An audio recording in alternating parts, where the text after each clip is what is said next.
This one feels good. This one doesn't feel as heavy as a Versus or a V-Strom 650.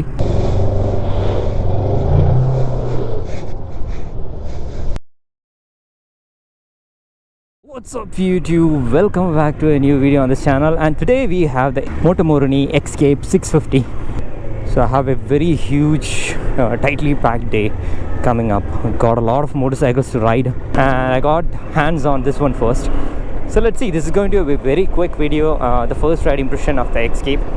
By the way, the power and torque is good, the feedback from the engine is good. It's not too powerful. I mean, I haven't opened the throttle yet, but I can feel that. It doesn't feel too monstrous just out of the bat, but still, it feels good to be a big bike.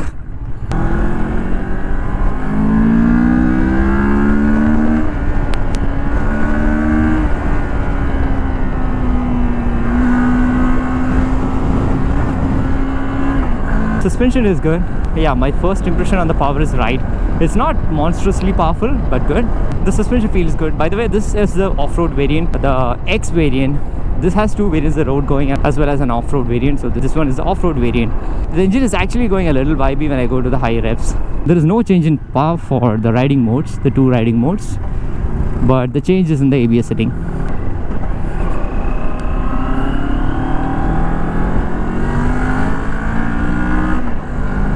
For the road use, actually the front feels a little heavy. I believe this doesn't come with the traction control, but still I didn't wash out my rear wheel. That's something like a beginner friendly motorcycle from a superbike point of view. It means it is slightly mellow on the throttle. What I meant is that if you are someone who is stepping out of the 300 to 400 single cylinder segment, and this is something good to start with, especially in a heavy off-roader segment. I mentioned heavy off-roading segment because nowadays people actually think that buying a big motorcycle, a big heavier motorcycle, makes to be a good rider. That's not the case.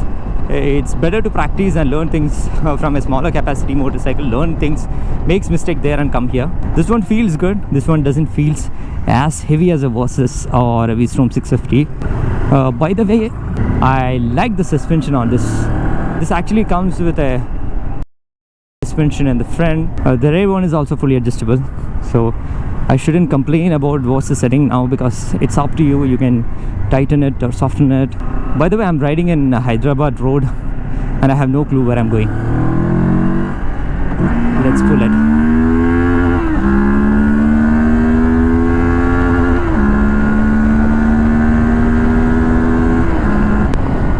Damn, it makes a lot of sound. Braking is good. The front brake. The rear brake is kind of okay. It feels like an off-roading brake because it doesn't give you an immediate punch, but you'll be able to bring down the speed a little bit. But the front brake is good, and the seating is also good. This feels like a Dakar bike. The front section is a little on the taller side. The rear is actually slanting downwards, so that's good. So it feels a little confident. You feel like you are sitting inside the air pocket of this motorcycle. That's good. So basically the gear shifting feels smooth. It is crisp. I don't have to put a lot of pressure on the gear lever to shift to the next gear. But the clutch feels a little heavy, and this doesn't come with the slipper clutch or neither the traction control or any other electronic assistances. But shifting feels good. Alright, we have got into the core of Hyderabad traffic. So it's been just 5 minutes and I can start feeling the heat on my knees. It's actually understandable. 650cc parallel twin. It is meant to make some noise in the form of heating and sound. So yeah, it's doing the job. Look at that guys who's there on the bus. They are actually getting excited seeing all these group of bikes. It's not a huge task to ride this motorcycle inside city and like in this kind of dead traffic. It feels much lighter only. It's not like a mammoth feel and all. Much easy to ride. The clutch operation is a little onto a tighter side. That's only one thing. Otherwise, I would have easily loved this motorcycle for city. In the beginning, I thought Moto Morini, hearing the name, I thought it was an Indian company because Morini feels more like an Indian name. Then I got to know that it's an Italian company, and it's an early 1900s Italian company. And now the owner of this company is from China.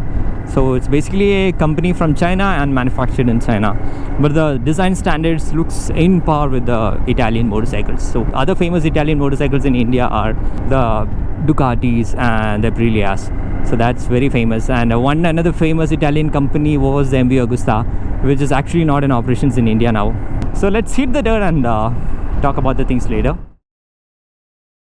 Alright, after some serious off-roading session, we are here now. In fact, I don't know where I am in Hyderabad. That's one reason I'm not so confident in taking off-road today.